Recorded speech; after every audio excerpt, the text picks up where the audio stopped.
I had always believed in my marriage to Emily. We had been together for over a decade, shared a home, and raised a child together. From the outside, everything seemed perfect. But over the past several months, subtle signs began to unsettle me. Late nights, secretive phone calls, and evasive explanations about her whereabouts. I tried to ignore it, convincing myself it was just stress or work, but deep down, I sensed something was seriously wrong. Then, one evening, Emily confessed something that shattered my world. She admitted that she had been cheating on me for months, but that wasn't all. She expected me to accept an open marriage to justify her actions. She claimed it would make her happy, fulfilled, and somehow strengthen our relationship. I was speechless, torn between shock, betrayal, and a cold fury I hadn't felt before. For a moment, I simply listened, trying to process the audacity of her demand. But I quickly realized that reacting impulsively, yelling, pleading, or begging would only give her control over my emotions and my life. Instead, I chose a calculated approach. This was not just about revenge. It was about reclaiming control and ensuring that she faced the consequences of her betrayal in every possible way. I began by documenting everything. Every message, every email, every photo that indicated her affair was meticulously saved. I wanted undeniable evidence that could protect me legally and socially, while also demonstrating the full scope of her deception. Every detail mattered. The length of the affair, the frequency of meetings, and even her attempts to manipulate me into accepting it.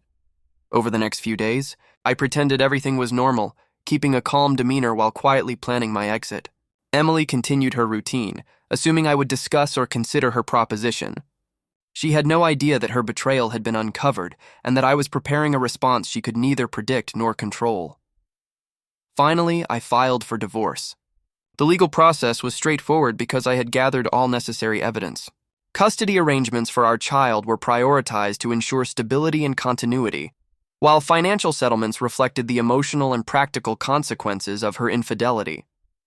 Emily had gambled with trust, marriage, and family, and she lost completely, but legal action alone wasn't enough. I executed the ultimate form of revenge. I ghosted her entirely. I moved out with our child, ceased all communication, and left her without any opportunity to manipulate, negotiate, or plead her way back into my life. My disappearance was deliberate. The absence itself was the punishment. She had assumed that her infidelity and audacious demands could continue without repercussions. And she was wrong. In the weeks that followed, I focused on rebuilding stability and emotional security for myself and my child. Routine, support from friends, and creating a sense of normalcy became my priorities. Emily, meanwhile, was left to confront the consequences of her actions alone. The betrayal had cost her not only our marriage, but also credibility, influence, and trust. Her request for an open marriage had backfired completely. Leaving her isolated and accountable, reflecting on the experience, I realized that true revenge isn't about shouting, humiliation, or public drama. It's about strategy, timing, and control. By uncovering her betrayal, documenting it meticulously, filing for divorce, and disappearing entirely, I ensured that the consequences were swift, undeniable, and permanent. Emily's choices had cost her everything: our marriage, our shared life, and her place in my future.